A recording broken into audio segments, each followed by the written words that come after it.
Harta itu fisik nggak? Salah satunya pasangan. Dalam berpasangan itu ada batinnya nggak? Ada rezeki batinnya nggak? Ya, fisik, non fisik. Non fisik. Apa rezeki batin dalam berpasangan? Cinta. Tuh, cinta itu rezeki, Pak. Jadi kalau kita jatuh cinta, kita dapat rezeki. Cuma jangan cintai yang nggak pantas kita cintai. Usaha itu kita bisa berusaha karena Allah menitipkan sesuatu dalam diri kita. Titipan itu ukuran juga namanya. Ya. Jadi saya tanya lagi, Pak. Kalau ada orang sukses, seperti yang kita firasatkan, kita kalamkan dulu, kira-kira dia sukses karena kita atau karena takdir Allah? Ya, takdir Allah pasti. Tapi banyak orang GR, tuh kan gue bilangin sukses kan dia gitu.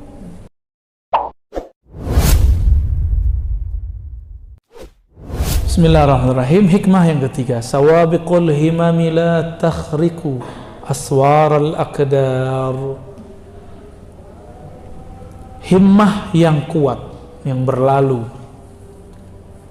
semangat yang berlalu, semangat yang kuat, atau firasat yang kuat, la takhriku, tidak pernah menghancurkan aswaral aqdar, benteng-benteng takdir. Jadi takdir itu ternyata ada bentengnya. Nah, tapi takdir bisa berubah nggak? Hah? Bisa. Nah, ini ada penjelasannya, Pak.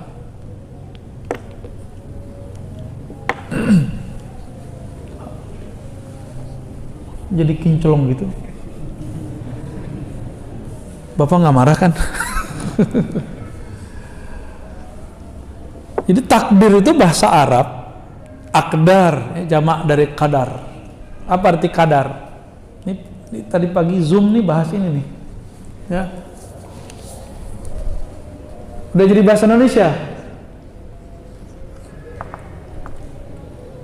Qadar, jamaknya akdar atau maqadir, ya. Takdir, maqadir.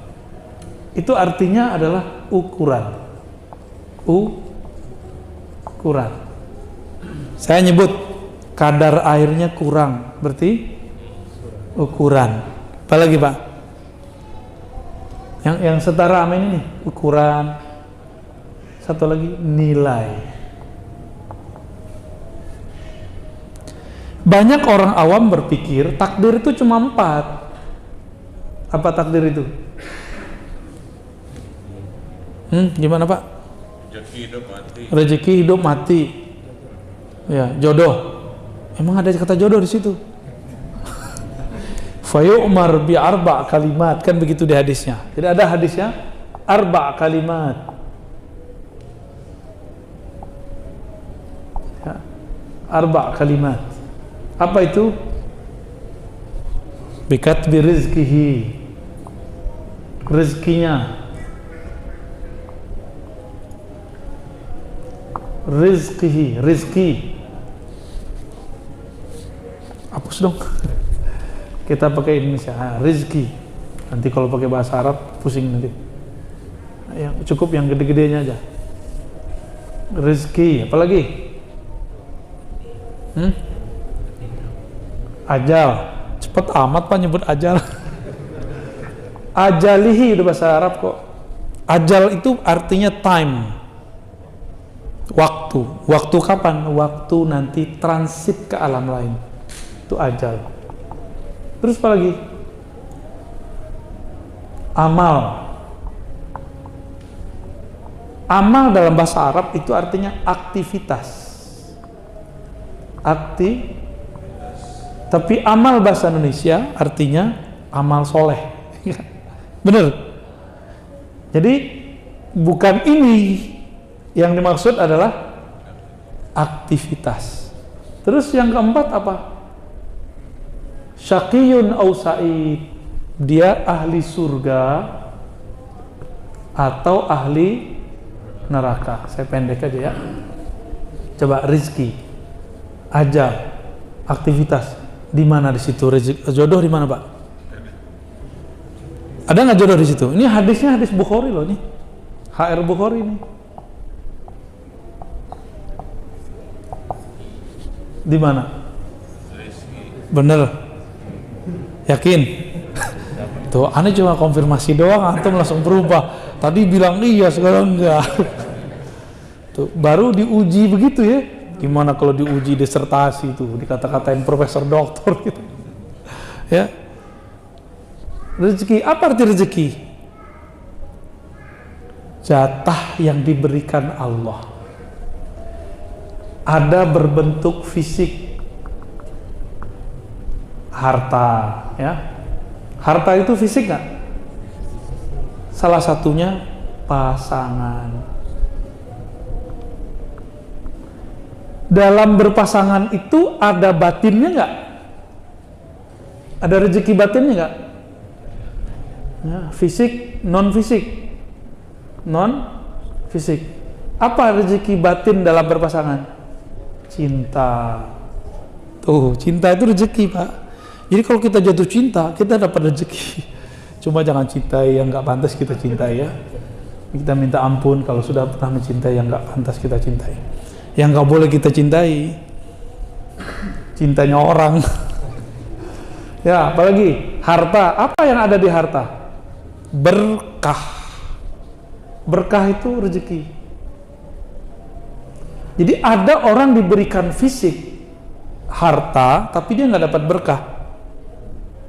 Ada yang diberikan pasangan yang cantik, gagah, keren, tapi nggak diberikan cinta. Nah, kita minta dua-duanya. Jangan satu-satu, sok zuhud antum. Oh, saya yang ini aja deh. Lah semuanya sekalian, ya. Jangan nanggung-nanggung kalau minta sama Allah. Allah itu maha kaya. Ya, semuanya gampang bagi Allah. Berarti jodoh masuk sini ya. Tuh, angguk lagi. Bagus, bagus, ya. Bapak makan minum malam ini itu rezeki. Ada lagi fisik, buku, sekolah, itu bagian dari rezeki. Apa batinnya buku dan sekolah? Ilmu, ya. Gimana, udah dapat rezeki itu belum? Udah dapat? Aktivitas saya lagi ngapain Pak? Lagi ngapain ini namanya? Berdiri, kata orang. Kalau Bapak bilang saya lagi ngajar karena Bapak husnuzon sama saya, ya. Tapi yang nggak husnuzon bilang ngapain ini berdiri situ tuh? Ya, sok-sokan lagi, nyoret-nyoret kayak dosen aja. Emang gue dosen. Ya, Allahumma sholli ala Muhammad. Ya. Itu empat itu adalah benteng-benteng dari takdir. Ya, dengan apa Allah menetapkan empat ini? Ini kan arba ini artinya empat. Dengan apa Allah menetapkannya? Dengan qadara, menetapkannya dengan kudroh. Kudroh. Apa arti kudroh? Kekuasaan Allah. Berarti ini kekuasaan Allah semua nih. Saya mau tanya nih, ada nggak antum kalau nggak berdiri, duduk, tidur, ada nggak aktivitas di luar itu? Ini saya berdiri, antum duduk. Kalau yang di rumah tiduran. Ada nggak aktivitas di luar yang tiga ini? Jalan, ya jalan kan sama berdiri juga Pak. Jalan sambil duduk bisa nggak? Dalam bahasa Arab berdiri itu masuk di situ berjalan, lari itu disebut berdiri. Oke, ada nggak aktivitas di luar itu?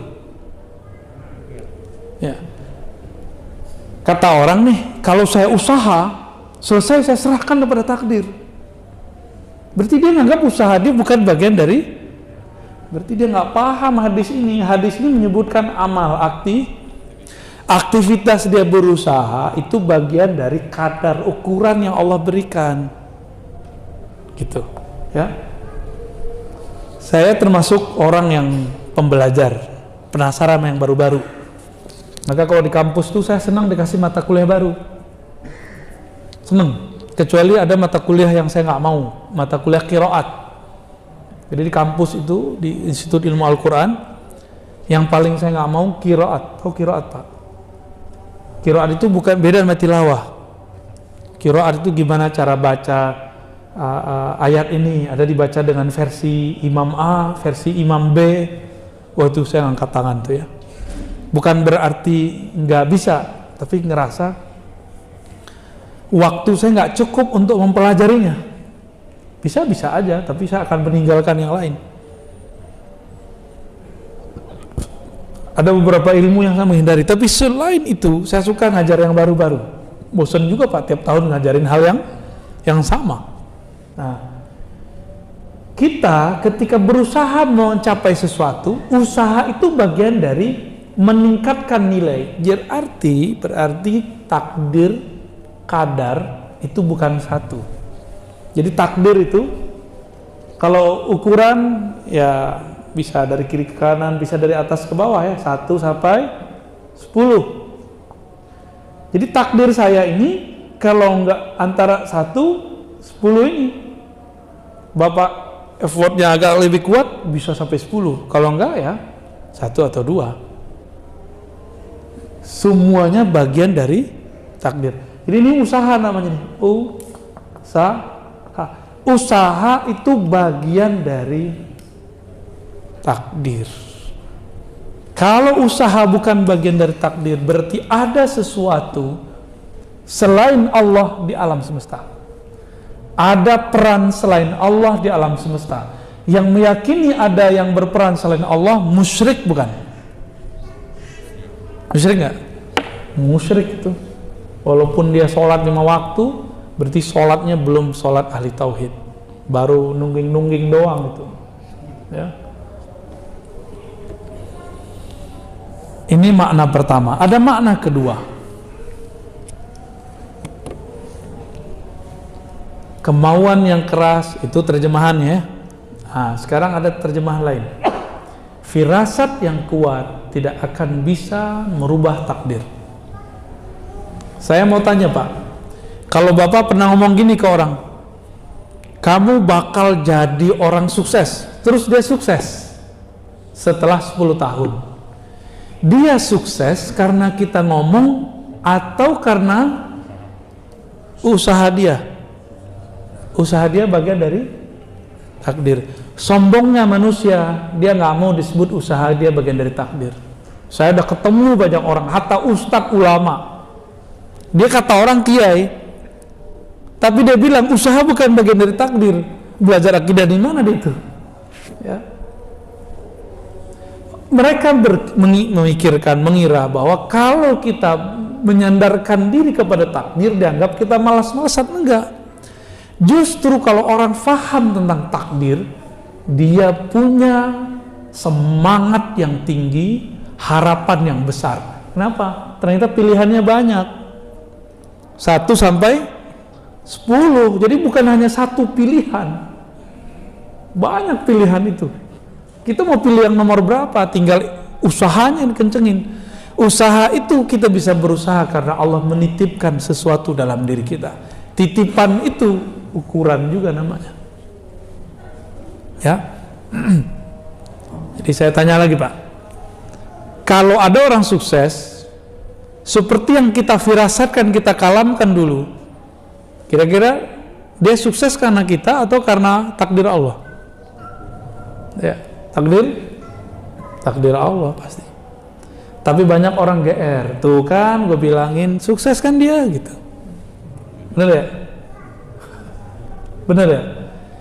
Sesekali dia ketemu Bapak, terus lupa nyapa, karena dulu Bapak gagah sekali, sekarang sudah ubanan. Dia lupa ini siapa. Waktu Bapak sapa, dia nggak ingat Bapak siapa ya. Sombong amat tuh kan. Padahal emang dia lupa, mau gimana lagi, 10 tahun nggak ketemu. Bukan berarti orang itu sombong. Orang kalau nggak kenal Bapak itu bukan berarti sombong, Pak. Dia manusia pelupa nggak? Bisa-bisa orang lupa sama dirinya sendiri kan? Ada nggak orang yang lupa sama diri sendiri? Ada. Semoga kita nggak begitu ya. Ya, baik. Maka kalau kita berkalam tentang suatu terjadi, dia terjadi bukan karena kalam kita, tapi karena kita lagi dipinjam sama Allah. Bapak firasat nih, kejadian firasatnya. Misalnya nih, tar jam 10 hujan. Hujan. Terjadi hujan karena kita firasat atau karena Allah ingin menurunkan hujan? Ya, jangan GR. Allah yang punya hujan, kita yang GR. Banyak orang GR Pak di dunia. Baru sakti-sakti dikit udah GR kan. Banyak orang GR di dunia ya. Dalam banyak hal ya. Kalau tadi masalah ngeramal orang, kalau sekarang masalah kejadian alam. Kamu hati-hati, ntar tabrakan loh. Beneran tabrakan. Tuh apa kata gua. Dia senang memfirasakan buruk tentang orang. Ini saya mau kasih tips. Kalaupun Bapak punya firasat buruk tentang orang, katakan yang baik. Misalnya kita ngelihat nih bakal tabrakan nih, kita ngomong, "Dek, hati-hati ya, nanti pelan-pelan aja. Kalau ada orang nyerobot dari depan, kita ngalah. Jangan dikalamkan, ntar kamu bakal tabrakan." Nanti ini masuk ke alam bawah sadar dia, jadi doa dalam pikiran dia. Ya.